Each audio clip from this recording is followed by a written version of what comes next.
Ada yang tahu proyek Bukit Algoritma di Sukabumi. Ada yang tahu proyek Food Estate di berbagai daerah di Indonesia.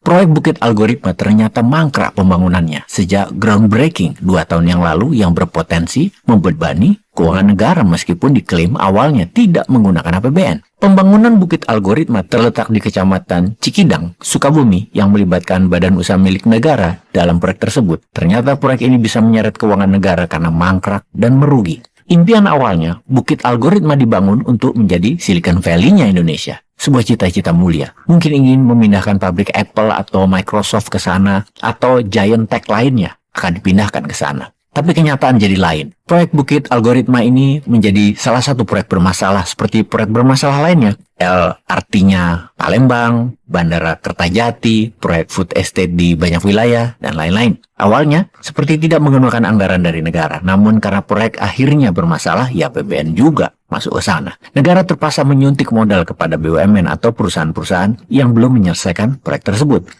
Kenapa ya hal seperti ini sering terjadi di era sekarang ya? Nggak tahu kok bisa begini. Ada puluhan proyek mangkrak yang bisa mengganggu APBN. Kita lanjut. Kita semua tahu kecuali Menteri Keuangan yang tidak tahu. Apa buktinya Menteri Keuangan nggak tahu? Buktinya oleh Menkyu, hutang BUMN tidak dicatat di APBN. Yang semua orang tahu adalah ketika BUMN mengerjakan mega proyek bernilai triliunan rupiah, selalu mereka menerbitkan surat hutang dengan jaminan pemerintah. Maaf ya, sekedar mengingatkan kata jaminan pemerintah ada tanda petiknya buat menjadi perhatian. Keuangan BUMN kosong jika tidak menerbitkan surat hutang. Namun proyek harus jalan segera. Dengan surat hutang menggunakan jaminan pemerintah sesungguhnya jadi lebih berbahaya. Berdarahnya 2 kali ketika gagal proyeknya karena APBN jadi jebol. BUMN-nya jebol, APBN jebol. Dicarilah investor asing yang mau membeli surat hutang tersebut. Maka investor asing itu juga minta jaminan dari pemerintah. Ya kalau begitu kasih swasta lokal aja, Bu. Kalau sama-sama pakai jaminan pemerintah mah. Kembali ke proyek Bukit Algoritma yang sampai saat ini mangkrak. Investasi awal sudah dikucurkan, agaknya perlu disuntik APBN. Sebuah perilaku klasik di zaman ini. Nggak bisa jalankan bisnis, lalu minta APBN. Hebat dah.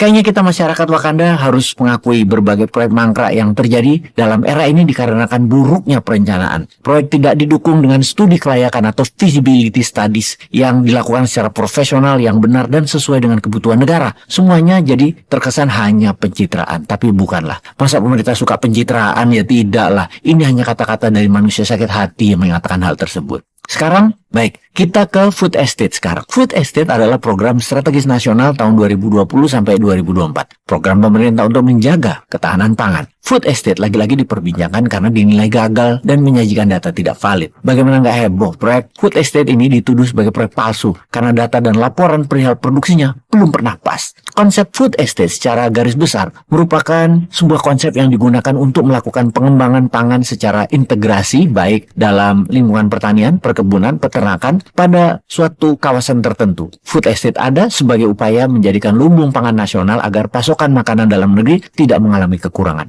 Swasembada pangan. Berdasarkan informasi KPPIP, Food Estate juga dibangun di Kalimantan Barat 120.000 hektar, Kalimantan Tengah 180.000 hektar, Kalimantan Timur 10.000 hektar, Maluku 190.000 hektar, dan Papua ada 1,2 juta hektar. Juga ada di Nusa Tenggara Timur. Program yang membutuhkan biaya cukup besar, ternyata ada catatan merah program Food Estate tersebut sekarang. Pertama, di Kalimantan Tengah, komoditasnya padi dan singkong. Luas potensial di lokasi XPLG tersebut sebesar 43 ribuan hektar. 2 tahun berjalan di Kalimantan Tengah, Food Estate hasilnya gagal. Perkebunan singkong seluas 600 hektar mangkrak dan 17.000 hektar sawah baru tak kunjung panen. Kemudian di Sumatera Utara, komoditasnya bawang merah dan bawang putih juga kentang. Luas sudah dilakukan penanganan 1.000 hektar. Sejak penanaman tahap awal pada tahun 2020, ratusan hektar lahan Food Estate dinyatakan telah ditinggalkan para petani lantaran tak sanggup lagi menanam usai gagal panen. 3 Nusa Tenggara Timur, komoditasnya sorghum, jagung, tomat, kacang hijau. Tanaman jagung di lahan Food Estate di Kabupaten Belu, Provinsi Nusa Tenggara Timur, mati hanya berserang 1 bulan setelah ditanam Pak Presiden, Pak Joko Widodo, pada April tahun 2022